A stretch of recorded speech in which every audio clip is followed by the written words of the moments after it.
I never imagined I'd be sitting in my lawyer's office at 68 years old, rewriting my will to exclude my own son. But as I watched Margaret through our kitchen window that cold November morning in Portland, Oregon, her shoulders hunched over the sink washing dishes for the third time that day, I knew something had to change. My name is Dorothy Hayes, and I've been married to my second husband, Richard, for 15 years. It's been a beautiful chapter of my life, one I never expected after losing my first husband, James, to cancer 23 years ago. Richard is kind, patient, and has treated my son, Michael, like his own from day one. That's more than I can say about how Michael has treated him. The morning light filtered through the clouds, casting a gray pallor over our modest home in the suburbs. Rain dripped steadily from the gutters, a typical Portland autumn. I watched Margaret, Richard's daughter from his first marriage, rinse the same plate twice, her movements mechanical, exhausted. She'd flown in from Chicago 3 days ago to help us prepare for Thanksgiving. "Dorothy, have you seen the serving platters?" Margaret called out, her voice strained but polite as always. "Top shelf in the pantry, sweetheart," I responded, setting down my coffee mug. This wasn't about serving platters. This was about the text message I'd seen on Michael's phone last night when he left it on the counter. A message to his wife, Linda. "Just 2 more days of this circus. Mom's being dramatic as usual." My chest had tightened reading those words. Dramatic, as if asking my 45-year-old son to show basic respect to my husband was theatrical. Richard appeared in the doorway, his silver hair slightly disheveled from his morning walk. At 72, he still insisted on his daily 3-mile route, rain or shine. "The grocery store was packed," he said, setting down bags on the counter. "Let me help you with those," Margaret said immediately, abandoning the dishes. No, you've done enough," Richard protested gently, but she was already unpacking produce. That's when Michael strolled in, still in his pajamas at 10 in the morning. "Morning?" he mumbled, heading straight for the coffee pot. "Good morning, Michael," Margaret said warmly. "Did you sleep well?" He grunted something that might have been a response, not even looking at her. Richard began putting away groceries, and I noticed Michael didn't offer to help. He never did. He stood there scrolling through his phone, sipping coffee that Margaret had made at 6 this morning. "Michael," I said carefully, "Margaret's been working hard all morning. Maybe you could help Richard with those groceries?" He glanced up, irritation flickering across his face. "I just woke up, Mom.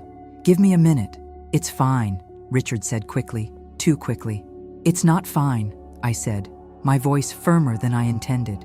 "Margaret flew across the country to help us." Richard walked to the store in the rain. "The least you can do is help." Michael's eyes narrowed.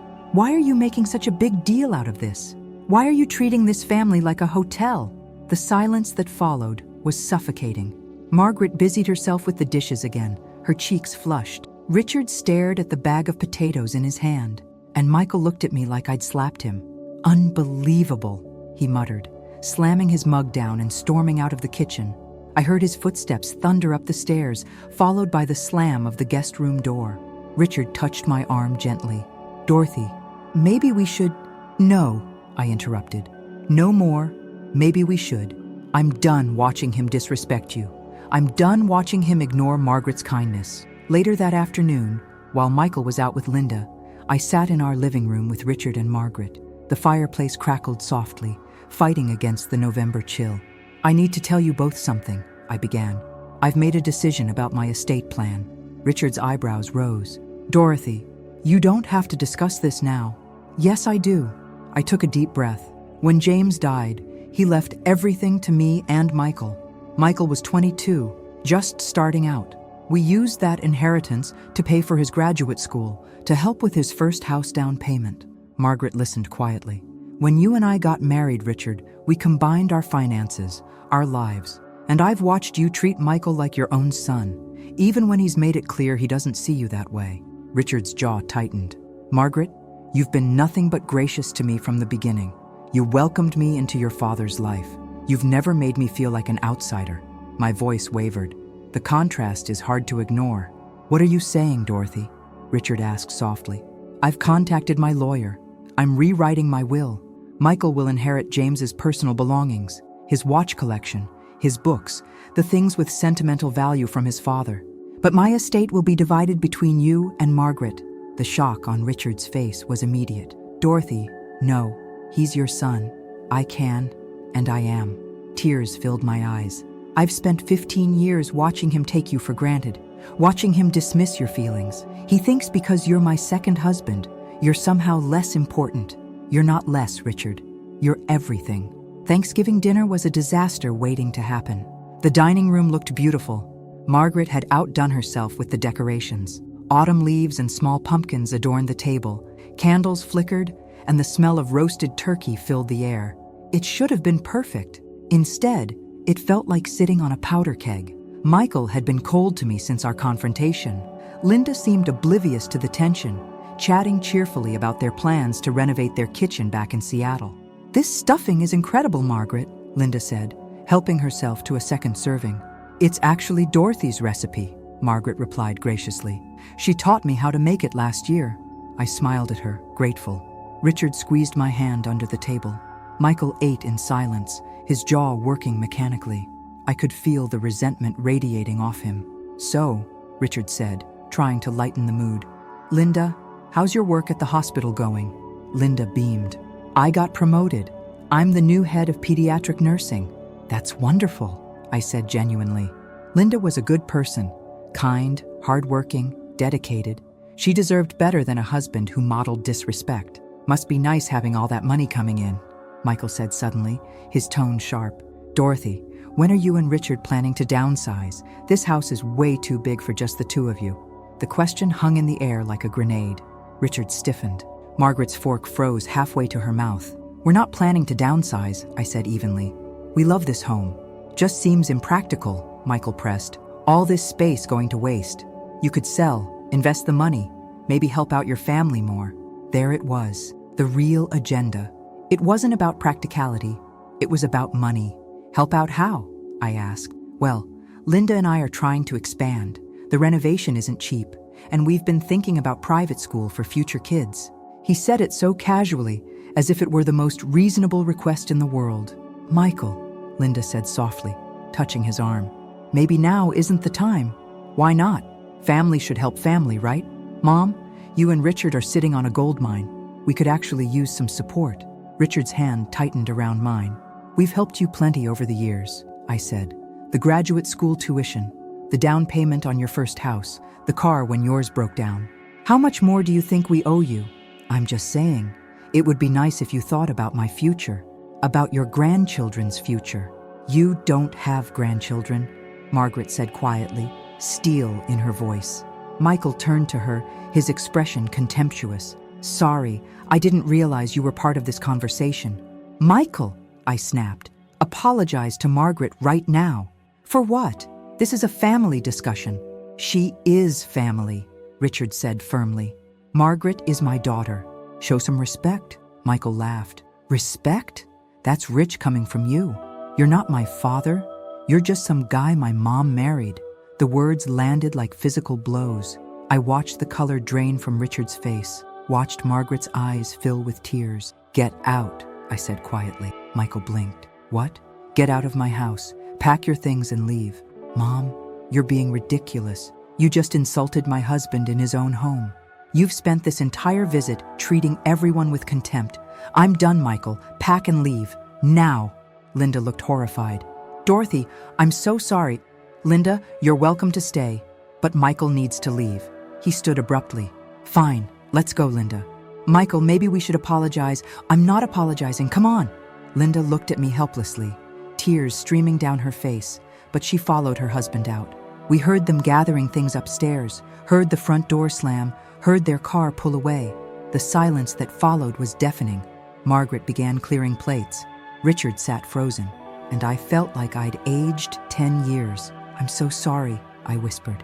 Richard turned to me. "Dorothy, you didn't do anything wrong." Margaret wrapped her arms around me.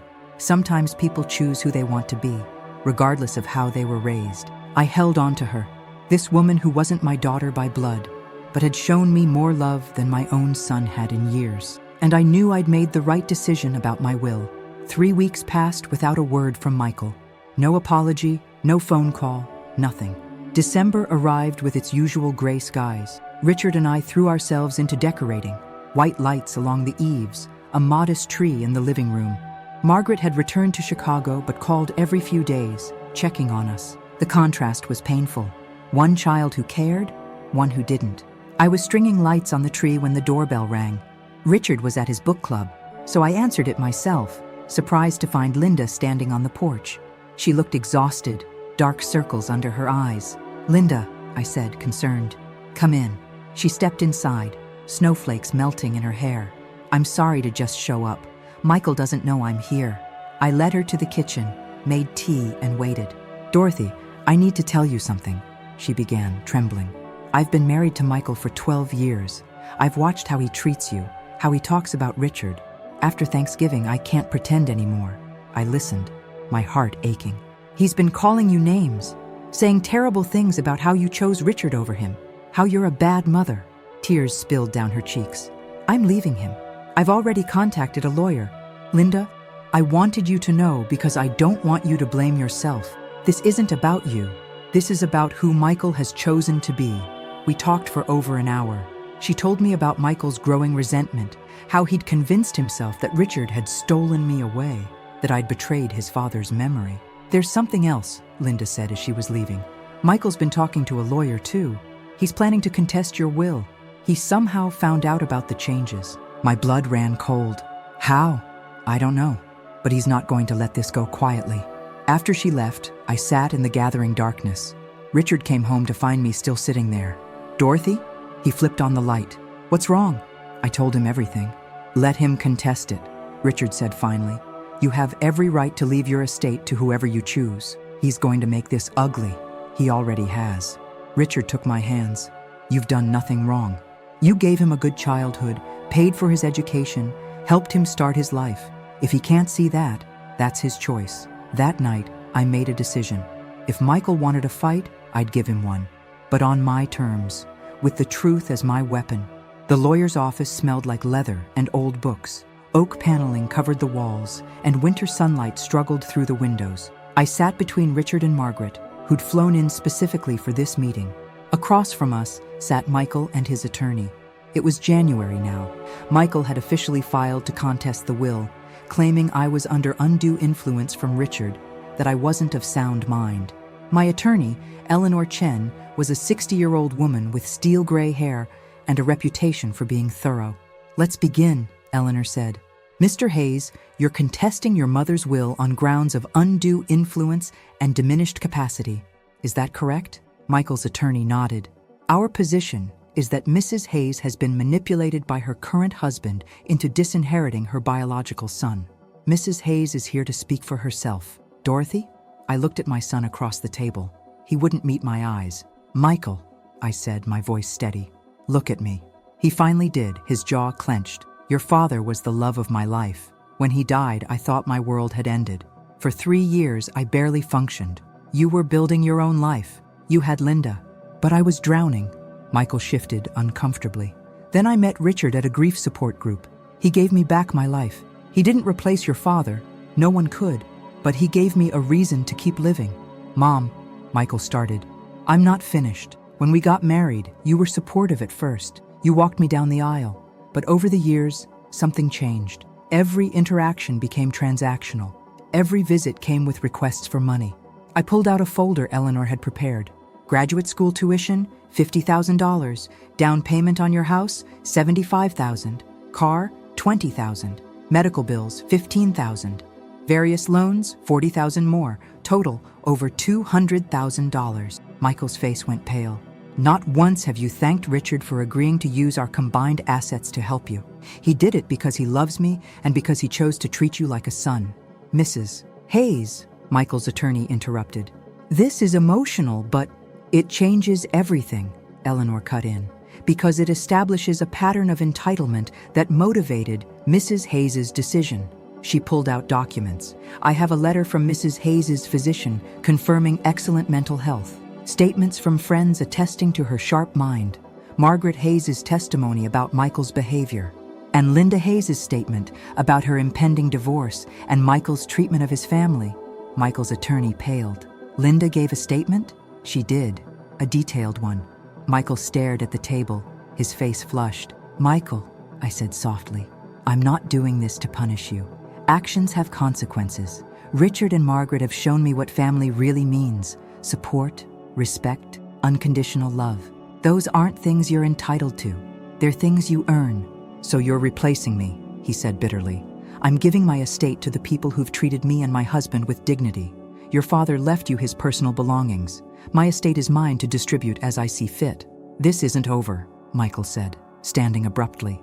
Then you'll lose, Eleanor said calmly. Mrs. Hayes has the legal right to leave her property to anyone she chooses. You have no case. Michael looked at me then, really looked at me, and I saw something flicker in his eyes. Recognition maybe, or regret, but it was too late. He left without another word. The silence that followed felt like closure. Sad, painful closure, but closure nonetheless. I'm proud of you, Richard said quietly. Margaret leaned her head on my shoulder. We're here, Dorothy, whatever happens. Outside, the Portland winter continued, but inside, I felt lighter than I had in years. I'd done the hard thing, the right thing. I'd stood up for the man I loved and the daughter who'd chosen to love me back. My son might never forgive me, but I'd finally stopped waiting for him to become the person I'd hoped he'd be, and in doing so, I'd freed us both. 6 months later, I stood in our backyard on a warm June evening, watching Richard flip burgers on the grill. Margaret and her new boyfriend were setting the table on the patio. The Portland summer had finally arrived. Michael had dropped the lawsuit. His attorney had convinced him he had no case. I'd heard he and Linda had finalized their divorce, that he'd moved downtown, that he was in therapy. I hoped therapy helped, not because I wanted to reconcile. That bridge felt irreparably burned, but because I wanted him to be happy. Dorothy, come sit down, Margaret called. I joined my family, my chosen family, at the table. We held hands while Richard said grace. And as we ate and laughed and watched the sunset, I felt something I hadn't felt in years: peace. I'd made the hard choice. I'd valued respect over obligation, love over blood. And while it had cost me my relationship with my son, it had given me the freedom to spend my remaining years surrounded by people who genuinely cared for me. Was it the ending I'd imagined when I first held baby Michael? No, but it was the ending I deserved. And finally, I was okay with that.